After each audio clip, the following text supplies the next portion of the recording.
Well, I know you help out also with the Princess Trust. What do you think of the youth today, Bill? In general. Oh, they're all scum, really. That's not nice. Well, I've got two kids that are teenagers, nearly teenagers, 16. Well, they are teenagers, 14 and 16. Girls. So I'm around kids all the time. My godson, Christian, is 17, and he lives right here in Milan. He ran away, you see. Oh. It's very interesting. So did I. He ran away with his Italian father and English mother, and he was having a hard time in Britain at school, and he came back to Milan where his grandparents lived and works in a restaurant. I'm hoping to see him later on. But it's very interesting how his father ran from Milan to go to England. Yeah. And now Christian has run from England to come to Milan.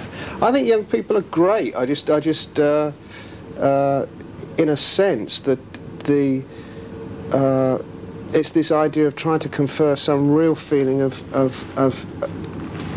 the ability that young people have to control their own destinies. I think a lot of young people do feel fairly powerless. I think that's a terrible feeling. If you feel that you've got no influence and no power.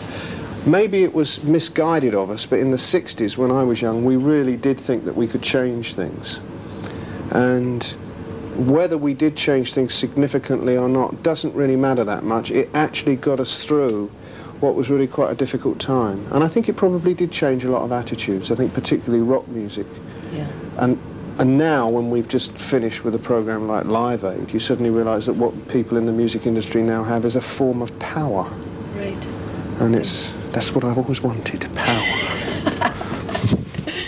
Speaking of the youth still, you think the reason they feel so powerless, that's why a lot of them are turning to heroin at a younger and younger age? Is there a bad problem in Italy? Well, there's a bad problem, I think, everywhere. Yes, there's a bad problem in Italy. I think heroin is an example of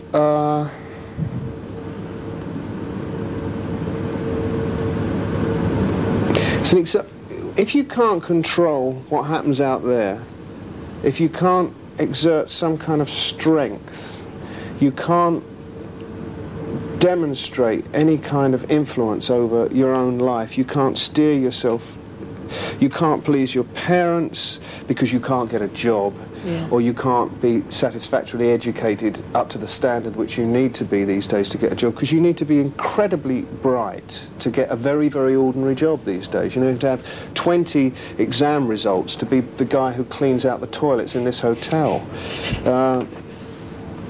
Either that or an immigrant. You end up demonstrating power over yourself. Right. Which is that you say, right, I'm going to demonstrate that at least if I want to, I can change this, which is me. And so the first step with heroin is this idea that you're in fact putting something good inside yourself. You know, this idea that or that the whole act is actually quite a positive act, you know, a kind of positive, nihilistic act. I think a lot of people don't get into heroin feeling, they see it not so much as an act of rebellion, but an act of positive vengeance and a demonstration of self-control. I'd like to ask you something. There's an apparatus, I believe, that a female doctor made or something that helped you out with this problem or something.